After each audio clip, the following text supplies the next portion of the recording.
À chaque fois, on a le souci véritablement constant de défendre mieux les intérêts de nos clients. Et dans cette vocation qu'on a à devenir business partner, c'est accompagner notre client au fil de ses opérations et de la vie de son entreprise vers les meilleures destinées.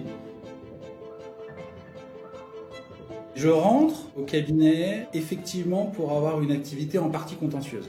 Et donc je commence en partageant mon temps. Et puis petit à petit, l'art de convaincre se transforme en un contact au quotidien avec les clients pour mieux les conseiller sur les dossiers qui sont les leurs.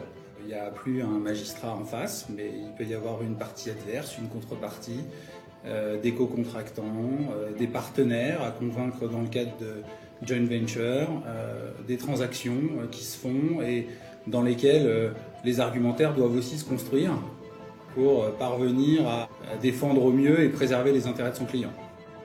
Ce qui prime, c'est justement l'intérêt du client, l'intérêt de cette société, l'intérêt de cette entreprise. Alors il peut y avoir derrière beaucoup de situations individuelles qui font qu'on va pouvoir s'attacher, parce que parfois un dossier, c'est aussi celui d'une vie pour l'entrepreneur concerné. Derrière s'instaurent souvent des relations très privilégiées avec eux. C'est-à-dire qu'un client qui rentre comme nouveau client au sein de notre cabinet, on a vocation derrière à le suivre, à l'accompagner, parfois sur une opération, et puis par la suite sur beaucoup d'autres.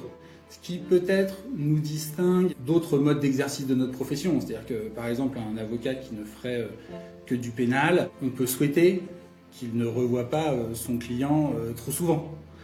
Nous, c'est plutôt l'inverse. Chez nous, les dossiers sont incarnés dans le cadre de la relation client, mais en même temps, la notion d'équipe est fondamentale.